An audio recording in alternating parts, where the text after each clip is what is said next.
Yanan niya yung ating Presidente Mr. Maravillas. Lahat gustong maayos niya. Siyempre naman po, para hindi po tayo primitive.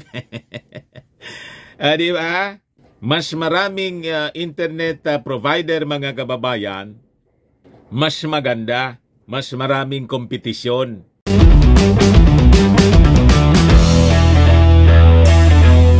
O yung Pilipinas mga kababayan ay makikipag-partner na sa Starlink.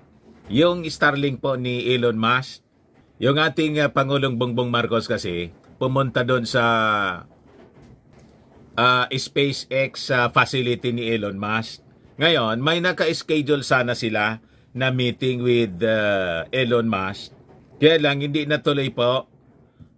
Kasi po, si Elon Musk may sakit daw. So, hindi makaharap sa ating Pangulong Bongbong. Pero yung ating presidente po, tumuloy pa rin sa kanyang pagbisita. May mga executives po na binilinan si Elon Musk na siyang kumausap na lang po sa ating Pangulong Bongbong Marcos. Kasi ang gusto ng ating Pangulo ay kahit yung mga napakalalayo na mga barangay dito sa ating bansa ay maserbisyuhan mga kababayan ng malakas na internet po. So ito yung pagbisita ng ating Pangulong Bongbong sa SpaceX facility. So ito yung SpaceX rocket. So yan po yung ating Pangulong Bongbong Marcos. Sinalubong siya ng mga opisyal ng company. Siyempre laging kasama si Martin Romualdez. Yan po. At mga DICT official siyempre. Parte siya mga kababayan ng digitalization natin na sabi ng ating Pangulong Bongbong Marcos, kailangan na huwag tayong maiwan pag dating mga kababayan sa advances ng technology. But before ko mga kababayan ibigay sa inyo yung complete story, click subscribe muna dito sa ating YouTube channel. And hit the notification bell po para lagi kayong updated sa mga kaganapan dito sa ating bansa. Like and share na rin po ninyo ng ating video para marami yung makapanood. At huwag na rin po ninyo na i-skip yung ating mga commercial ads para tuloy-tuloy ang pag-unlad ng bagong Pilipinas. Kami po doon sa Colossal Fitness Gym. Ang service namin doon, Starlink na po. Pero yung gamit po, direktang in-order ng aking anak sa Amerika. So ang gusto ng ating Pangulong Bongbong Marcos na through partnership, yung gobyerno na mismo, yung mag-initiate nito, na malagyan ng mga Starlink facilities, internet facilities sa mga barangay. Meanwhile, sa mga naghahanap po ng malinis and spacious fitness gym, magbisita lang po kayo sa Colossal Fitness Gym, powered by Starlink. Starlink po yung aming internet service provider po. Company ni Elon Musk. We also offer car rental with our brand new 2023 model ng Toyota Innova. We also accept booking for those who are planning to travel via PAL and Cebu Pacific and bills payment po for Meralco bills, PLDT, etc. Ang Colossal Fitness Gym, matatagpuan po sa Lanco Business Park, 3rd floor ng Security Bank Building, Lanco Business Park, Legazpi City, Albay. For your inquiries, look for Jilon Maravillas. Contact number niya 0966-802-0949.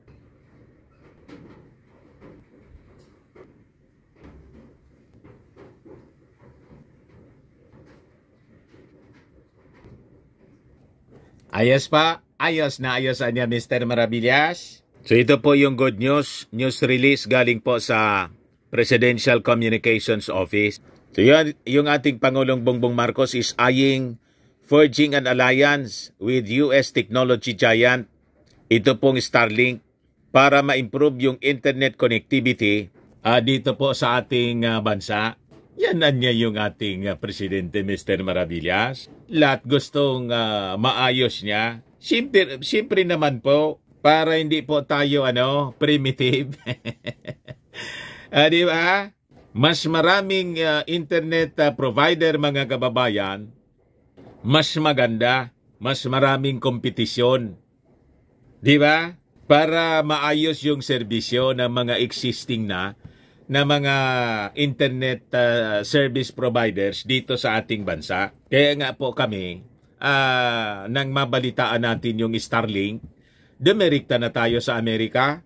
Starlink na po yung aming internet service provider doon sa gym. Pero dito sa bahay, PLDT pa rin. Di ba?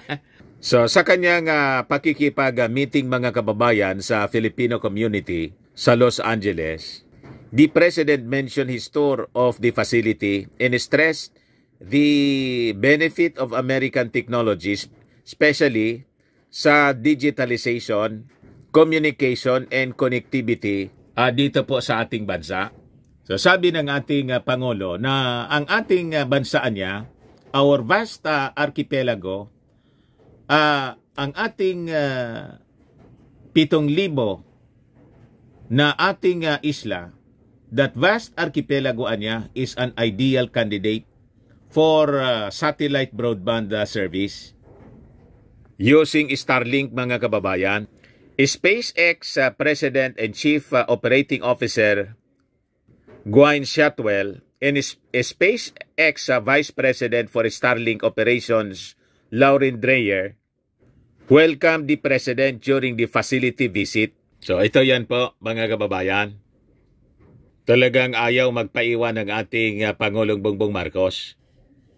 Dapat yung ating connectivity mga kababayan, tulad na rin ng mga first world countries, America, European countries, ganon ang gustong mangyari sa atin ng ating Pangulong Bongbong. Kaya sabi ng ating Pangulo, kaya niya ay hinahanap namin lahat ng pamamaraan to take full advantage of the new technologies that are available to us that will increase the productivity of our people. Kapag nagamit na nating lahat ng mga bagong teknolohiya, talagang we become more effective, we become more efficient, we become more productive.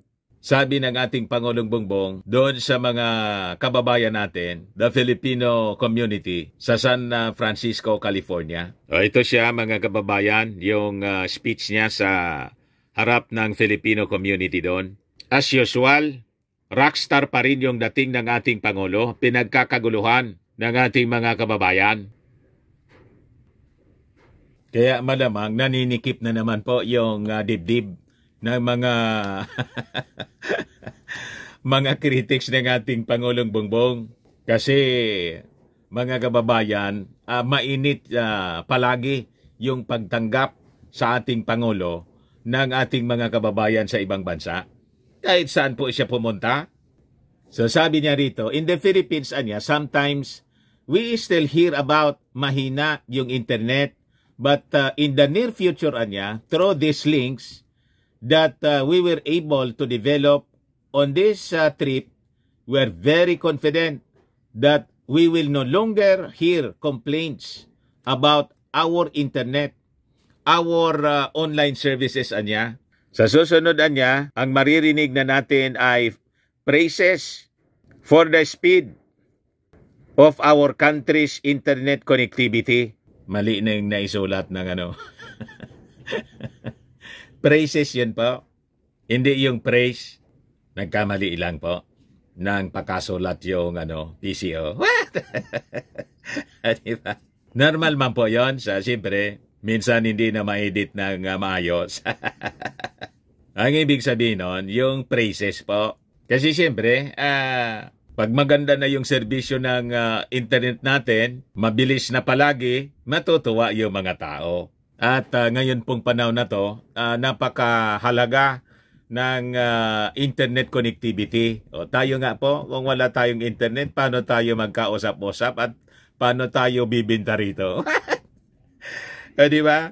So we cannot imagine mga kababayan a world without internet connectivity.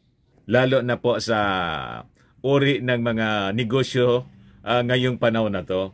Lahat online, pati yung payments po, online banking. So after San Francisco, California, yung last leg ng biyahe ng ating Pangulo, pupunta siya doon sa Hawaii para bisitahin po yung ating mga kababayan doon. Ayan man lang po ang mga developments ng balita ngayon. Baka lang gusto ninyo po itong itry, Firmax Firming and Lifting Cream. Pinapahid po sa mga pulses po. Sa mga pulses pala. Maayos po, mainam po sa paninigas ng mga kaso-kasuan. Ito naman po, Automax Revitalizing Serum. Sa mukha naman yung application, anti-aging po siya. You will look 10 years younger than your age. Sa mga cancer patients naman po, baka lang gusto ninyo itong itry. Ning siya red mixed fruit drink. Hindi man po siya gamot, food supplement siya. Kaya lang, gawa siya mga kababayan sa goji berry. Yung goji berry may anti-cancer properties. O ngayon, yung mga inquiries po ninyo, dumiretso na lang kayo sa aming messenger sa Facebook para masagot namin agad. Ayos po, ako po si Dante Maravillas. Bye-bye. God bless.